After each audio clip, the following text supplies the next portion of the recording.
Martin meadows की किताब असफलता से सफलता तक हमें सिखाती है कि गलतियों से कैसे सीखें, उन्हें कैसे पार करें और बड़ी सफलता के लिए तैयार रहें।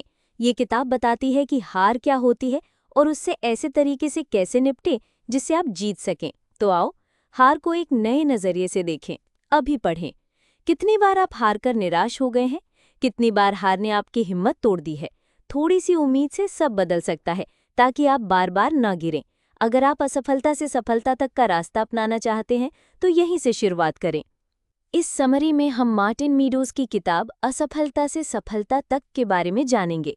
ये किताब आपको रोज की ऐसी आदतें और अभ्यास सिखाएगी जो हार को पार करने और जीतने के लिए ज़रूरी हैं। ये किताब हमें दिखाती है कि हार क्या होती है और उससे कैसे समझदारी से निपटा जाए ताकि हम सफल हो सकें। लेखक ने खुद अपनी जिंदगी में कई बार हार का सामना किया है। इस किताब में वे बताते हैं कि उन्होंने अपनी हार को कैसे अपना दोस्त बनाया और आखिरकार वो सफलता पाई जिसके लिए वे सालों से कोशिश कर रहे थे। हार तो जिंदगी का एक हिस्सा है। आप उससे गुस्सा हो सकते हैं या उसे अपना दोस्त बनाकर अपनी जिंदगी बदलने के लिए इस्तेमाल कर सकते हैं। अगर आप हार से अच्छे तरीके से निपटना चाहते हैं तो ये किताब आपकी मदद करेगी। आप भी अपने सोचने के तरीके को बदल सकते हैं और हार को जीत में बदल सकते हैं। इस किताब को चुनने के कई कारण हैं, लेकिन दो सबसे ज़रूरी बातें ये हैं कि पहली, इसमें कई अभ्यास दिए गए हैं ताकि आप किताब की बातों को अपनी ज़िंदगी में इस्तेमाल कर सकें। दूसरी बात यह है कि जब मैंने ये किताब मंगाई तो इसकी कीमत देखकर मैं हैरान रह गया। हो सकता है कि बहुत से लोग इसे खरीद न पाएं, लेकिन इस समरी को पढ़ने के बाद हर कोई ये तय कर पाएगा कि उन्हें ये किताब खरीद के पूरी पढ़नी है या नहीं। तो इस समरी को बहुत ध्यान से आखिर तक पढ़ें। मुझे यकीन है कि आपको अपने सवालों के जवाब इस किताब में मिलेंगे। इस किताब से आप सीखेंगे हार के बारे में अलग तरीके से सोचना, 7 तरह की हार और उनसे कैसे निपटा जाए, जीतने वाला दिमाग बनाने और बनाए रखने के 5 ज़रूरी नियम और अभ्यास, हार से निपटने के 5 आसान तरीके, आगे बढ़ते रहने की ताकत बनाने के 3 खास तरीके, हार मान लेने के 4 कारण। तो चलिए शुरू करते हैं। भाग 1, असफलता की आपकी परिभाषा क्या है? हार का मतलब है कि जब आप किसी घटना से कुछ सीख नहीं पाते तो वो आपकी हार है। अगर आप लगातार अपने आराम के दायरे से बाहर निकलते हैं और नई नई चीज़ें करते हैं तो आप हमेशा कुछ नया सीखेंगे और ये आपको और मजबूत बनाएगा और आपके बड़े लक्ष्यों को पाने में आपकी मदद करेगा। आप तय करते हैं कि हार का आपके भविष्य पर कितना असर पड़ेगा। आप किताब में दिए गए उदाहरणों का इस्तेमाल करके हार के बारे में अपनी सोच बदल सकते हैं। आप हार के बारे में 3 तरह के उदाहरणों का उपयोग कर सकते हैं। हार को एक भूल भुलैया में रास्ता खोजने जैसा सोचना, जिसमें हर हार आपको आखिर तक पहुंचने के और करीब लाती है। हार को एक मूर्तिकार के औजार के रूप में देखना और हार को एक फिल्टर के रूप में देखना जो उन लोगों को हटा देता है जो पर्याप्त मेहनती नहीं होते। अभ्यास, हार से सीखें। अगली बार जब आप हारें तो गुस्सा, निराशा या खुद को दोषी महसूस करने की बजाय उन नकारात्मक भावनाओं को समझने के लिए खुद को समय दें। फिर उन सभी बातों की एक सूची बनाएं जो आपने अपने मनचाहे नतीजे तक न पहुंचने से सीखी है। भाग 2, 7 तरह की असफलता और उनसे कैसे निपटें। असफलता 1, ऐसी हार जिसे आप बच नहीं सकते। पहली छोटी तरह की हार वो है जिसे आप रोक नहीं सकते, लेकिन इससे बेहतर तरीके से निपटने के लिए आप बहुत कुछ कर सकते हैं। सबसे अच्छा तरीका है शांत रहने का तरीका अपनाना, जिसका मतलब है कि अगर कोई चीज़ आपके बस में नहीं है तो आपको उसे स्वीकार करना होगा और आगे बढ़ना होगा। अभ्यास, असहज बदलावों को अपनाएं। असहज बदलावों को जानबूझकर अपनाने का अभ्यास करें। अपनी भावनाओं से भागे नहीं। भागने या मना करने से चीज़ें और ख़राब होती हैं। और खुद को याद दिलाएं कि कुछ चीज़ें आपके हाथ में नहीं हैं और वे असली हैं। जब मामला सुलझ जाए तो खुद को आराम महसूस करें और आगे बढ़ने के लिए आज़ाद महसूस करें। अभ्यास, याद रखें कि सब कुछ अस्थायी है। इस बात को अपनाने से आपको 2 तरह से मदद मिलेगी। आप चीज़ों को हल्के में लेना बंद कर देंगे, उन्हें बनाए रखने के लिए और मेहनत करेंगे और नुकसान से बेहतर तरीके से निपट पाएंगे। असफलता 2, बहुत बड़ी उम्मीदों के कारण हार। दूसरी छोटी तरह की हार बहुत बड़ी उम्मीदों के कारण होती है। कुछ लोग एक ऐसे चक्र में फंस जाते हैं जहां वे अवास्तविक उम्मीदें बनाते हैं, हारते हैं, फिर से कोशिश करते हैं और फिर से हार जाते हैं क्योंकि वो जो हासिल कर सकते हैं उससे नकली होते हैं। इस हार से बचने के उपाय: लक्ष्य तय करने से पहले सही खोजबीन करें। मूर्खता के कारण अवास्तविक उम्मीदें पैदा होती हैं, जिससे नुकसान होता है। जब आप नए हों तो सावधान रहें। मान लीजिए कि आपको सामान्य परिणाम मिलेंगे और जादू खोजने के बजाय आजमाई हुई रणनीतियों पर ध्यान दें। अगर आपकी मौजूदा रणनीति काम नहीं कर रही है तो अपना तरीका बदलने के लिए तैयार रहें। जब आपका तरीका व्यावहारिक ना हो तो जिद्दी होना काम नहीं करेगा। स्वीकार करें कि चीज़ें शायद ही योजना के अनुसार चलती हैं। अपने लक्ष्य तक पहुंचने में आपको उम्मीद से ज़्यादा समय लग सकता है और आप शायद इस बात को कम आंकेंगे कि आप कम समय में क्या हासिल कर सकते हैं। इसीलिए सब्र रखें। असफलता 3, ध्यान की कमी के कारण हार। तीसरी छोटी तरह की हार ध्यान की कमी है। जब आप बहुत सारे अलग अलग लक्ष्यों पर ध्यान देते हैं तो आप अपने प्रदर्शन को नुकसान पहुंचाते हैं। इससे आप तेजी से हार की ओर बढ़ेंगे, क्योंकि कम जरूरी लक्ष्यों को छोड़कर ही जरूरी लक्ष्यों तक पहुंचना मुमकिन है। इस तरह की हार से बचने के लिए बड़े लक्ष्यों को प्राथमिकता दें और अपनी ज्यादातर ऊर्जा उन्हें पूरा करने में लगाएं। सफलता के लिए अपने फोकस को सीमित करना जरूरी है। ऊब को गले लगाएं और उन चीज़ों पर टिके रहें जो आपके लिए अच्छी तरह से काम करती हैं, भले ही वो शुरुआत में उतनी रोमांचक ना हो। अभ्यास। सबसे ज़रूरी काम पर ध्यान दें। आपके जिस लक्ष्य तक आप पहुंचना चाहते हैं उसका सार क्या है। अक्सर आप सिर्फ एक सबसे ज़रूरी काम बता सकते हैं जो बाकी सभी प्रयासों को आसान या बेकार कर देगा। स्पष्टता और ध्यान पाने के लिए ये काम करें। सबसे ज़रूरी काम पर केंद्रित रहें। असफलता 4, डर के कारण हार। चौथी तरह की हार डर के कारण हार है। इसे बांटा जा सकता है: अज्ञात का डर, अस्वीकृति का डर, अपनी पहचान खोने का डर या रिश्ता खोने का डर। जब आप अज्ञात के डर और अस्वीकृति के डर से निपटते हैं तो इसे रोकने का एकमात्र तरीका है खुद को मुश्किल और असहज स्थितियों में डालना, जहां आपको अज्ञात या अस्वीकृति का सामना करना पड़े। जितनी ज्यादा बार आप ऐसा करेंगे उतनी ही आसानी से आप इससे निपट पाएंगे। जल्दी आप उन नापसंद भावनाओं के बावजूद काम करना सीख जाएंगे और डर आपकी जिंदगी में आपको रोक नहीं पाएगा। आखिर में लोग काम करते समय या अपने रोमांचक लक्ष्यों तक पहुंचते समय संबंध खोने से डरते हैं। ये बेवजह नहीं है। कुछ लोग आपके प्रयासों को अपने आत्मसम्मान के लिए खतरा मानेंगे। सबसे अच्छा समाधान है ऐसे लोगों के साथ रहना जो ऐसा व्यवहार नहीं करते और आपको सक्रिय रूप से अपने लक्ष्यों तक पहुंचने में मदद करते हैं। असफलता 5, खुद को नुकसान पहुंचाने के कारण हार। पांचवी तरह की हार खुद को नुकसान पहुंचाने के कारण है। जब किसी व्यक्ति में अपने डर का सामना करने के लिए आत्मविश्वास की कमी होती है या वो ये नहीं मानता कि वो एक इंसान के रूप में किसी दिए गए लक्ष्य को प्राप्त कर सकता है, तो अगर आप उन पर भरोसा नहीं करते तो वे अपने प्रयासों में समझौता करेंगे। इस व्यवहार में आमतौर पर बहाने बनाना या ऐसी परिस्थितियां बनाना शामिल है जिससे हार या निष्क्रियता होती है। उदाहरण के लिए, एक व्यक्ति अनजाने में किसी कारण से देर रात तक जागना पसंद करेगा ताकि वे नौकरी के इंटरव्यू के दौरान थके हुए दिखाएं और सफलता की संभावना कम हो जाए। फिर जब वे असफल होते हैं तो वे कहते हैं, मुझे ये नौकरी नहीं मिली क्योंकि मुझे देर रात तक जागना पड़ा। अभ्यास।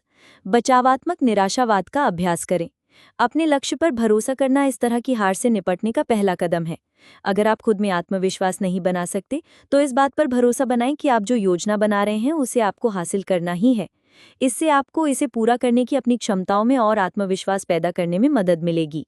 दूसरा कदम है खुद को अक्षम करने की रणनीति को एक अधिक व्यवहारिक तरीके से बदलना।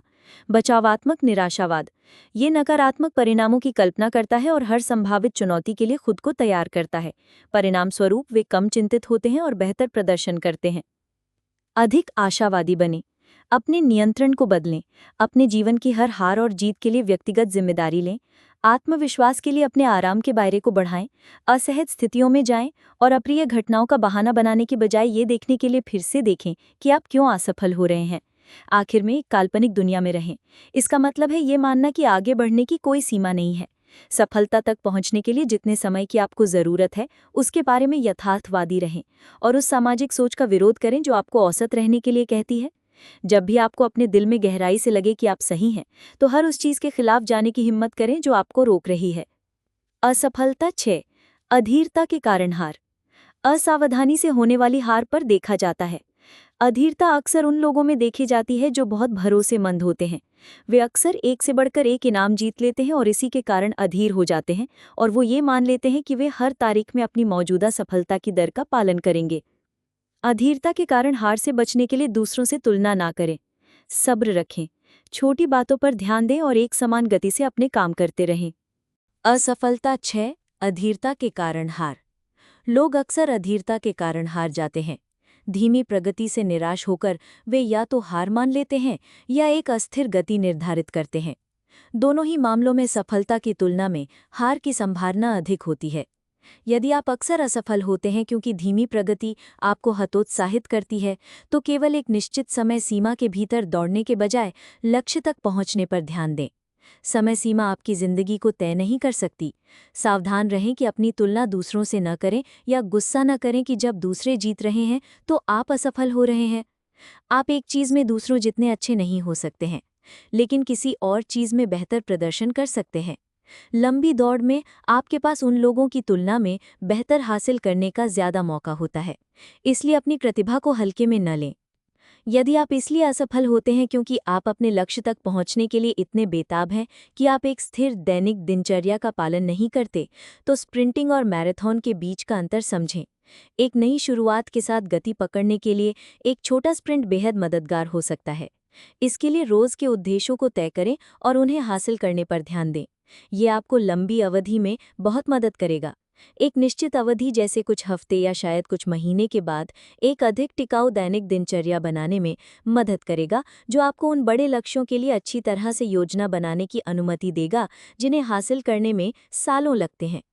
क्योंकि रोज़ और लगातार उठाए गए छोटे कदम दुर्घटनाओं और जोखिमों से बेहतर होते हैं। असफलता 7, सेल्फ लाइसेंसिंग के कारण हार। सेल्फ लाइसेंसिंग एक ऐसी चीज़ है जिसमें एक व्यक्ति जो कोई अच्छा काम करता है उसके बाद नकारात्मक व्यवहार में शामिल होने की ज़्यादा संभावना होती है। जैसे वज़न घटाना। ऐसी स्थिति में व्यायाम के बाद आप क्या खाते हैं इस पर ध्यान दें। वर्कआउट के दौरान बहुत ज़्यादा कैलोरी वाला भोजन ना लें। कभी कभी लोग ज़रूरत से ज़्यादा खाते हैं, जिससे अभ्यास उनके वज़न को कम करने के बजाय बढ़ाने में योगदान करने लगता है। स्वास्थ्य के बारे में, स्वस्थ खाद्य पदार्थों पर बिना सोचे समझे विश्वास न करें। सिर्फ इसलिए कि कुछ भोजन पर स्वास्थ्य का लेबल लगा है, इसका मतलब ये नहीं कि वो आपके लिए स्वस्थ है। इसलिए वही खाएं जो आपको स्वस्थ रहने में मदद कर सके।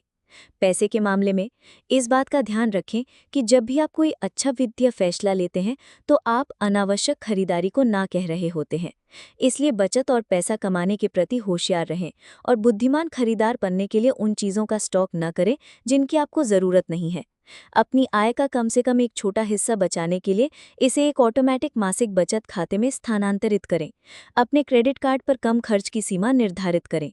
उन फैसलों के लिए खुद की तारीफ करें जिनसे आपने अपने स्वास्थ्य और छवि में प्रगति की है, जैसे चॉकलेट की बजाय स्वस्थ सलाद खाना, आलस्य की बजाय व्यायाम करना और अपनी ज़रूरत से ज़्यादा कैलोरी खाना। भाग 2, एक सफल दिमाग बनाने और बनाए रखने के 5 नियम और अभ्यास। इन 5 नियमों के अलावा अगर आपको मदद चाहिए तो आप कुकू एफएम पर माइंडसेट किताब भी सुन सकते हैं। ये किताब दिखाती है कि हम अपने सोचने के तरीके को बदलकर अपने लक्ष्यों को कैसे पा सकते हैं। नियम 1, आपको अपनी जिंदगी मुश्किल तरीके से जीनी चाहिए और अनिश्चितता को लगातार अपनाना चाहिए। आपकी जिंदगी की गुणवत्ता इस बात पर निर्भर करती है कि आप डर और अनिश्चितता से निपटने में कितने अच्छे हैं। इसलिए सुनिश्चित रहें कि आप एक असहज स्थिति से लड़ने के बजाय उससे बचें। हालांकि ऐसी स्थिति में खुद को डालना हमेशा मज़ेदार नहीं होता, लेकिन ये आपकी ज़िंदगी में और ज़्यादा सफलता को आकर्षित करने का सबसे अच्छा तरीका है। अभ्यास, जिंदगी को मुश्किल तरीके से जीना। कम से कम हफ्ते में एक बार खुद को असहज या डरावनी स्थितियों में डालने की कोशिश करें। इससे आपको मजबूत बनने में मदद मिलेगी और आपको किसी भी अप्रत्याशित परेशानी को शांति से संभालने के लिए तैयार करेगा। अगली बार जब आपको किसी चीज़ के बारे में अनिश्चित या डर महसूस हो तो खुद से कहें कि आपको ये करना ही होगा क्योंकि आप डर रहे हैं। नियम 2, आपको अपने अहंकार को अंगूठा दिखाना होगा। जब आप कुछ नया सीख रहे हो तो शर्मिंदगी का डर आपके दिमाग में नहीं होना चाहिए। अगर आप बेवकूफ़ दिखने के डर से फिर से कोशिश नहीं करते तो आप वास्तव में हार की ओर बढ़ रहे हैं। हार को गंभीरता से न लें। अभ्यास, फिर से कोशिश करें। अगर आप कुछ नया सीखते समय बेवकूफ़ दिखने से बचकर अपने अहंकार की रक्षा करते हैं तो खुद को ऐसी स्थितियों में डालें। दूसरों की परवाह किए बिना फिर से कोशिश करें। नियम 3, खुद को सफल होने के योग्य महसूस करें। अगर आपको विश्वास नहीं है कि आप सफल होने में सक्षम हैं, तो आप अपने प्रयासों को बर्बाद कर देंगे। अगर आप अपनी वृद्धि को इस हद तक सीमित रखते हैं कि आपकी प्रगति दूसरों को नुकसान पहुंचा सकती है, तो खुद को याद दिलाएं कि एक बेहतर इंसान बनने से आपको उनकी मदद करने के लिए ज़्यादा संसाधन मिलेंगे। अगर आपको अपनी ताकत पहचानने की ज़रूरत है तो अपनी प्रेरणाओं, संबंधों और अन्य ताकतों की सूची बनाएं जो आपके लक्ष्यों को प्राप्त करने में मदद करेंगी। फिर उन पिछली स्थितियों के बारे में सोचें जिन्हें आपने सुलझाया है और उनके लिए आभारी रहें ताकि आपको महसूस हो कि आप सफल होने के हकदार हैं। अभ्यास, ताकतों को पहचानें। यहाँ 3 बहुत प्रभावी प्रश्न हैं जो आपको अपनी ताकतों को पहचानने और अपने दिमाग को और रचनात्मकता से सोचने के लिए प्रेरित करेंगे। आपका लक्ष्य प्राप्त करना आपके लिए इतना ज़रूरी क्यों है? इस प्रश्न का उत्तर लिखने के लिए जितना समय आवश्यक है लें। आपके कारण जितने मजबूत होंगे, अपना विश्वास बढ़ाना उतना आसान होगा। आपकी यूनिक ताकतें या संसाधन क्या हैं जो आपके लक्ष्यों तक पहुंचने में मदद करेंगे? इसमें व्यक्तिगत कौशल, गुण और अन्य संसाधन लिखें जो आपको अपना लक्ष्य हासिल करने में मदद करेंगे। आपने अपने पिछले लक्ष्यों को प्राप्त करने के लिए अपनी ताकतों या संसाधनों का उपयोग कैसे किया? उन कारणों की सूची बनाने के बाद जिनसे आपको मजबूत महसूस हो रहा है, इस उत्तर में ऐसा कुछ लिखें कि आप एक प्यारे इंसान हैं, आप समय के पाबंद हैं, आप ईमानदार हैं, आप शिक्षा को महत्व देते हैं या बड़ा सोचते हैं, तो आप अपना सच्चा आंतरिक विश्वास प्राप्त करेंगे। जब भी आपको संदेह हो तो अपनी सूची को फिर से पढ़ें जब तक आपको फिर से विश्वास महसूस न हो। नियम 4, आपको व्यक्तिगत जिम्मेदारी लेनी होगी। अपनी हर जीत और हार की व्यक्तिगत जिम्मेदारी लें। ये सभी सफल लोग अपनाते हैं। अभ्यास, जिम्मेदारी स्वीकार करें। इसके लिए इन 4 चरणों का पालन करें। पहला है, पिछले अनुभवों को याद करें जिन्हें आपने पार किया है। दूसरा है, पिछली कम से कम एक हार को याद करें जिसके कारण आप किसी बाहरी कारण को मानते हैं। तीसरा है, उन विकल्पों को अपनाएं जो आपको वर्तमान और भविष्य में चुनौती देने में योगदान करते हैं। और चौथा है, अपनी वर्तमान से बाहर निकलने के लिए जो काम कर रहे हैं उसके लिए जिम्मेदार रहें। और अंत में अपनी शब्दावली से मेरे पास कोई विकल्प नहीं है जैसे शब्दों को हटा दें और इसके स्थान पर मैं ये कैसे कर सकता हूं जोड़ें। नियम 5, पहचानें कि आप क्या चाहते हैं और उसके पीछे पड़ जाएं। आपको पहचानना चाहिए कि आप अपनी जिंदगी में क्या चाहते हैं और उसके पीछे पड़ जाना चाहिए। अपनी जिंदगी पर एक स्पष्ट दृष्टिकोण रखने से आपको ध्यान केंद्रित करने और सही अवसरों का लाभ उठाने में मदद मिलेगी। लेकिन अगर आप ऐसा नहीं करते हैं तो अवसरों का लाभ न उठाकर आप सफल नहीं होंगे और आपको जिंदगी भर अफसोस रहेगा। अभ्यास, एक दृष्टि बनाएं।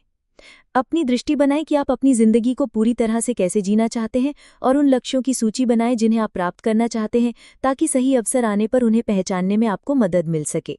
अपनी दृष्टि को अपने स्वास्थ्य, रिश्तों, पैसे और पूरे जीवन को ध्यान में रखते हुए बनाएं। भाग 4, असफलता से निपटने और वापस करने के 5 चरण के तरीके। चरण 1, असफलता को प्रोसेस करें। असफलता से निपटने का पहला कदम उसे प्रोसेस करना है। हार आपको कमजोर महसूस करती है और ये जिंदगी में भी चुभती है। ये इस हद तक हो सकता है कि आप फिर से कुछ न करने का या बहुत दुखी होने का सोच सकते हैं। ये सब छोटा है और आपको इन भावनाओं को नकारना नहीं चाहिए। जब आप हारते हैं तो आप सुन्न हो जाते हैं, इसे नकारते हैं और इसके कारण होने वाली भावनाओं को दबाते हैं। ऐसी स्थिति में कुछ लोग हैरान हो जाते हैं और अगली बार सफल होने की उम्मीद छोड़ देते हैं। हार से निपटने के बजाय स्वीकार करें कि क्या हुआ और आगे बढ़ें। इंसानों को भावनाओं की विविधता की जरूरत है। नुकसान के बाद उदासी या हतोत्साहन अंत में एक अलग स्थिति में बदल जाता है। सबसे संभव है कि ये गुस्से में बदल जाए। चरण 2, खुद को माफ करें। हार से निपटने का दूसरा कदम खुद को माफ करना है। कुछ लोग जो हार का अनुभव करते हैं वे खुद से नफरत करने लगते हैं। हालांकि ये सच नहीं है। आपको अपनी हार के लिए खुद को माफ कर देना चाहिए और विश्वास फिर से पाना चाहिए। आत्मसमालोचना को आत्मकरुणा में बदलना हार से निपटने और नया विश्वास फिर से पाने के लिए आवश्यक है। अभ्यास, अपने सबसे अच्छे दोस्त बने। स्वयं के प्रति दयालुता बढ़ाने के 3 सबसे अच्छे तरीके हैं। एक दोस्त को हार से निपटने में मदद करने की कल्पना करें। इसके लिए आप एक पत्र लिख सकते हैं जैसे आपका सबसे अच्छा दोस्त आपकी उम्मीदों को बढ़ाने के लिए लिख सकता है। जब आप अपनी आत्म-आलोचनात्मक आवाज सुनते हैं तो उसे सकारात्मक आत्मवार्तालाप में बदल दें या खुद को अच्छा महसूस करने की चीजें करके अपना पालन पोषण करें। चरण 3, अपनी स्थिति बदलें। हार से निपटने का तीसरा कदम है अपनी भावनात्मक स्थिति को बदलना। हार को जीत में बदलने के लिए ऐसे फैसले लें और उन पर टिके रहें। इससे बचने के लिए ऐसी गतिविधियों में शामिल हों जो मन से हार को दूर करने में मदद करें, क्योंकि घर पर रहकर हार पर गुस्सा करना कुछ नहीं बदलेगा। चरण 4, उससे सीखें। हार से निपटने का चौथा कदम है अपनी हार से सीखना। शुरुआत करने के लिए अपनी हार से सीखे गए सबकों की एक सूची बनाएं। एक तरीका खोजें जो आपको अपना नजरिया बदलने और अगली प्रतियोगिता में सफल होने में मदद करे। हार से सबक पहचानने के लिए जितना समय चाहिए उतना लें। अपने लक्ष्य पर फिर से काम शुरू करने के लिए। कुछ दिनों तक हार का विश्लेषण करना फिर से उसी यानी अज्ञात कारण से हारने से बेहतर है। इसलिए अपने ज़रूरी सबकों को पहचानें और फिर सही तरीके से अपने लक्ष्य की ओर काम करना शुरू करें। चरण 5, अपने प्रयास फिर से शुरू करें। हार से उबरने का 5वां और आखिरी कदम है अपने प्रयास फिर से शुरू करना। जब आपको एहसास होगा कि आप वहीं वापस आ गए हैं जहां से आपने शुरुआत की थी, तो आपको कुछ शुरुआती हिचकिचाहट महसूस हो सकती है। लेकिन जब आप पहली बार कुछ छोटी जीत हासिल करेंगे, तो ये आपको अपनी हार को जल्दी खत्म करने में मदद करेगा। आप हार से उबरने के लिए इन 2 तरीकों में से एक चुन सकते हैं। एक बड़े धमाके के साथ और तेज परिणाम देने के लिए एक चरम तरीके से शुरुआत करें, जैसे सुबह जल्दी उठने का लक्ष्य बनाएं, या धीरे धीरे खुद को दैनिक दिनचर्या में वापस लाने के लिए छोटे कदम उठाएं। इसके लिए एक कठिन वर्कआउट के साथ अपनी दिनचर्या फिर से शुरू कर सकते हैं। लेकिन ये शुरुआत में आसान होगा, लेकिन कुछ समय बाद इसे लगातार करना चुनौतीपूर्ण हो सकता है। इसलिए एक बेहतर तरीका है एक छोटा आसान सेशन शुरू करना और फिर धीरे धीरे अपने वर्क। रणनीति 1, एक जुनून विकसित करें। आगे बढ़ते रहने के लिए आप में एक दीर्घकालिक दृढ़ संकल्प होना चाहिए। इसे हासिल करने का सबसे अच्छा तरीका एक ऐसा दीर्घकालिक जुनून विकसित करना है जो आपको चुनौतियों के बावजूद लगे रहने के लिए प्रेरित कर सके। लंबे समय तक काम करते समय यह आपको अपनी दिमाग की शक्ति बनाए रखने में मदद करेगा। साथ ही आपको खुद के बारे में अच्छा महसूस होगा।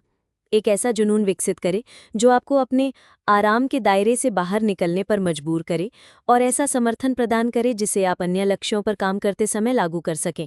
ये एक सफल व्यक्ति बनने के लिए एक शक्तिशाली मास्टर रणनीति है।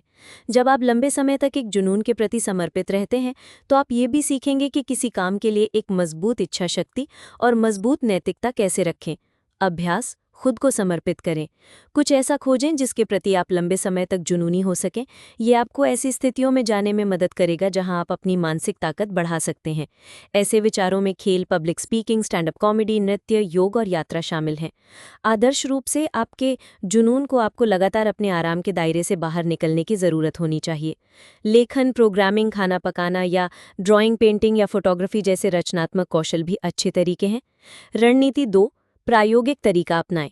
आगे बढ़ते रहने की ताकत बनाने के लिए आपको एक प्रायोगिक तरीका अपनाना होगा। जब भी आप बहुत बड़ी उम्मीदें तय करते हैं और मानते हैं कि आप हार नहीं मान सकते, तो आप खुद को निराशा के एक संभावित नॉकआउट जैसे मुकाबले के लिए तैयार करते हैं। जब आप इस व्यवहार को बार बार दोहराते हैं, तो आप अपनी इच्छा शक्ति के संसाधनों को तेजी से खत्म कर देंगे। अभ्यास, एक प्रयोग तैयार करें। एक सफल प्रयोग करने के लिए एक बजट निर्धारित करें। संसाधनों की एक विशिष्ट मात्रा का चयन करें जिसे आप इसे समर्पित करेंगे, चाहे वो पैसा, समय या ऊर्जा हो, और ठोस डेटा प्राप्त होने तक इसे चलाएं। रणनीति 3, परिणाम की परवाह किए बिना मूल्य खोजें। अक्सर आगे बढ़ते रहना मुश्किल होने का मुख्य कारण यह है कि आपको लगता है कि आप जो कर रहे हैं वो बेकार है। ये स्वाभाविक है कि जब आप कोई परिणाम नहीं मिलता तो आप निराश हो सकते हैं। ये सामान्य है क्योंकि आखिरकार कौन कुछ बेकार करना जारी रखना चाहेगा। ये तर्क समझ में आता है, लेकिन आपके प्रयास शायद ही कभी बेकार जाते हैं। भले ही आपको लगे कि आपने ज़्यादा प्रगति नहीं की है, फिर भी आपके काम में लगभग हमेशा कुछ न कुछ मूल्य होता है। आपको इसे पहचानना चाहिए। इसे पहचानने से आपको आगे बढ़ने में मदद मिल सकती है। जब आप अपने प्रयासों को समय की पूरी बर्बादी मानते हैं, तो आप निसंदेह निराश महसूस करेंगे और आगे नहीं बढ़ना चाहेंगे। कोई भी अपना समय या ऊर्जा उन चीज़ों पर बर्बाद नहीं करना चाहता जिनसे कोई परिणाम नहीं मिलते। इसीलिए अपने प्रयासों और परिणामों को मूल्यवान जानना जरूरी है। अभ्यास, मूल्य खोजें। जब भी आपको लगे कि कोई चीज़ पूरी तरह से बेकार है, तो इस अनुभव के लिए धन्यवाद दें और निराश होने के बजाय देखें कि आपने अपनी तरफ से क्या मूल्य रखा है। भाग 5, हार मान लेने के 4 कारण। कारण 1, यदि ये आपकी पसंद का नहीं है तो इसे छोड़ दें। अगर आप सिर्फ इसलिए किसी चीज़ के पीछे भाग रहे हैं क्योंकि समाज आपको ऐसा करने को कहता है, जैसे कॉलेज जाना या ऐसी नौकरी करना जिससे आपको नफरत है, तो आप ऐसे संसाधन बर्बाद कर रहे हैं जिनकी आपको ज़रूरत नहीं है। कोई अपनी ज़िंदगी में किसी मूल्यवान चीज़ पर खर्च कर सकता है। अगर आप अपने लक्ष्य को रोज़मर्रा की ज़िंदगी में मुख्य रूप से नकारात्मक भावनाओं से जोड़ते हैं, तो आपको ऐसा करना बंद कर देना चाहिए, क्योंकि ऐसा लक्ष्य आपके व्यक्तित्व से मेल नहीं खाता। गलत लक्ष्य पर काम करने से आप न केवल उस उद्देश्य को पूरा करने में लगाए गए समय और ऊर्जा को खोते हैं, साथ ही एक खोए हुए अवसरों और खराब तरीके से संभाले गए संसाधनों का अफसोस भी हो सकता है। ऐसा करने से आपको कोई फायदा नहीं होगा, बल्कि आप अपना समय और ऊर्जा बर्बाद करेंगे। इसीलिए ऐसा कभी ना करें जो आपको करना पसंद ना हो। कभी कभी ना कहना बेहतर है। कारण 2, अगर आपको मनचाहा प्रदर्शन या उपलब्धि का स्तर नहीं मिल रहा, तो हार मान लें। अपना लक्ष्य तय करते समय ये तय करें कि आप किस उपलब्धि स्तर तक पहुंचना चाहते हैं, ताकि आप आप अपने प्रयासों से संतुष्ट रह सकें। अगर आपका प्रदर्शन उपलब्धि से कम है तो या तो अपने काम को बढ़ाएं या आपको हार मान लेनी चाहिए। मान लीजिए कि आप अपने लक्ष्य में सही मात्रा में समय और संसाधन लगाने के बाद प्राप्त परिणामों से असंतुष्ट हैं और आपको सुधार की कोई संभावना नहीं दिख रही, तो इस स्थिति में आपको कुछ और खोजना चाहिए जिसमें आप बेहतर हों। जब आप प्राप्त परिणामों से संतुष्ट नहीं होते हैं तो हार मान लेने या जारी रखने का निर्णय आपकी उम्मीदों को प्रबंधित करने के लिए आपके सामने आता है। अगर आप कम स्तरों को स्वीकार करके अच्छा महसूस कर सकते हैं तो रुकने की ज़रूरत नहीं, लगे रहें। लेकिन अगर आप कम मानकों को स्वीकार करने से इनकार करते हैं तो उन्हें छोड़ना बेहतर है। ऐसी स्थिति में यदि आपको मनचाही परिणाम नहीं मिले हैं तो आपको हार मान लेनी चाहिए और आगे बढ़ने के लिए कदम उठाने चाहिए। कारण 3, अगर आप सिर्फ डूबी हुई लागतों के कारण आगे बढ़ रहे हैं तो हार मान लें। अर्थशास्त्र और व्यवसाय में डूबी हुई लागत वो लागत है जो आप पहले ही खर्च कर चुके हैं और उसे वापस नहीं पा सकते। जैसे अगर आप एक नॉन रिफंडेबल मूवी टिकट खरीदते हैं तो ये एक डूबी हुई लागत है। अगर आप अब मूवी नहीं देखना चाहते हैं तो एक तार्किक ऑप्शन ये होगा कि आप थिएटर ना जाएं। अगर आप छोड़ देते हैं तो आपको 2 बार नुकसान होगा, टिकट पर खर्च किए गए पैसे खोना और समय बर्बाद करना। आप इस तरह की मूवी देखने से कुछ बेहतर कर सकते थे। जिंदगी तभी अच्छी है जब आप अपने लक्ष्य की परवाह करते हैं। अगर आप सिर्फ डूबी हुई लागतों के कारण अपने लक्ष्य का पीछा कर रहे हैं तो याद रखें कि जो लागतें आप पहले ही खर्च कर चुके हैं उन्हें वापस नहीं पाया जा सकता, इसीलिए आपको उन्हें जाने देना चाहिए और उससे सीखकर अगली बार ऐसी खराब खर्चों से बचें। कारण 4, अगर आप हमेशा पीछे छूट रहे हैं तो हार मान लें। अगर आप लगातार अपने लक्ष्य से पीछे छूट रहे हैं तो हो सकता है कि आपका लक्ष्य आपके लिए उतना महत्वपूर्ण ना हो जितना आप सोचते हैं, या फिर आपको इस उद्देश्य के लिए समय निकालने के लिए बाकी लक्ष्यों को छोड़ना होगा। अगर आप अपने लक्ष्य के लिए समय नहीं निकाल पाते लेकिन बाकी काम करने के लिए आपको समय मिल जाता है तो ये दर्शाता है कि आपकी प्रेरणा उतनी मजबूत नहीं है या आपका लक्ष्य अब आपकी प्राथमिकता नहीं है। अगर आप अपने लक्ष्य पर काम करना चाहते हैं लेकिन दूसरी चीजें लगातार आपको विचलित कर रही हैं तो आपको अपने जरूरी लक्ष्य के लिए समय निकालने के लिए विचलित करने वाली चीजों को छोड़ना होगा। जैसे एक साथ बहुत सारी चीजें करने की कोशिश करने से आपका प्रदर्शन कम हो जाता है, वैसे ही बहुत सारे लक्ष्यों का पीछा करने से भी आपका प्रदर्शन कम हो जाता है। मान लीजिए कि आप लगातार अपने लक्ष्य के साथ कैचअप कर रहे हैं। अगर आप दूसरी चीजों के लिए समय निकाल पाते हैं लेकिन अपने जरूरी लक्ष्य के लिए शायद ही कभी समय मिल पाता है, तो हो सकता है कि आप उस लक्ष्य की अब उतनी परवाह न करते हो जितनी पहले करते थे और ये आपके लिए बेहतर हो सकता है। आप उस लक्ष्य को छोड़ सकते हैं। अगर आप कुछ कम महत्वपूर्ण लक्ष्यों को छोड़कर अपने प्राथमिक उद्देश्य पर ज्यादा ध्यान केंद्रित करते हैं तो आप महत्वपूर्ण लक्ष्यों को हासिल कर पाएंगे। निष्कर्ष तो दोस्तों, मार्टिन मीडोज की किताब असफलता से सफलता तक हमें सिखाती है कि कैसे हार को जीत में बदला जाए। इस किताब में कई जरूरी आदतें और अभ्यास बताए गए हैं जिनका उपयोग आप रोज कर सकते हैं ताकि हार को खत्म करके सफलता की ओर बढ़ सकें। इस किताब की मदद से आप हार का सामना कर सकते हैं और अपनी जिंदगी में आगे बढ़ सकते हैं। मैं आशा करता हूं कि आपने किताब के महत्वपूर्ण पहलुओं को बहुत अच्छी तरह से समझ लिया होगा और उन्हें सफलता के लिए अपनी जिंदगी में लागू करेंगे। अब आप जानते हैं हार के बारे में अलग तरीके से सोचना, 7 तरह की हार और उनसे कैसे निपटना है, विजेता मन बनाने और बनाए रखने के 5 महत्वपूर्ण नियम और अभ्यास, हार से निपटने के 5 आसान तरीके, आगे बढ़ते रहने की ताकत बनाने के 3 खास तरीके, हार मान लेने के 4 कारण, असफलता से सफलता तक बुक रिव्यू। असफलता से सफलता तक एक प्रेरणादायक और गहरी किताब है जो उन लोगों की कहानियों को बताती है जिन्होंने अपनी हार को जीत में बदल दिया। ये किताब दिलचस्प कहानियों के जरिए लचीलेपन, दृढ़ संकल्प और अनुकूलता की शक्ति पर जोर देती है। लेखक बड़ी कुशलता से दिखाते हैं कि कैसे हार को सीखने का अवसर मानकर आखिरकार सफलता का रास्ता खुल सकता है। ये किताब धैर्य और विकास की सोच पर महत्व देने वाली एक प्रेरणादायक मार्गदर्शिका है जो बाधाओं को पार करने और अपने लक्ष्यों को प्राप्त करने के लिए प्रोत्साहन चाहने वाले किसी भी व्यक्ति के लिए जरूरी है। ये एक आशा की किरण है जो मुश्किलों को सकारात्मक नजरिए से देखने की परिवर्तनकारी क्षमता को दर्शाती है। धन्यवाद।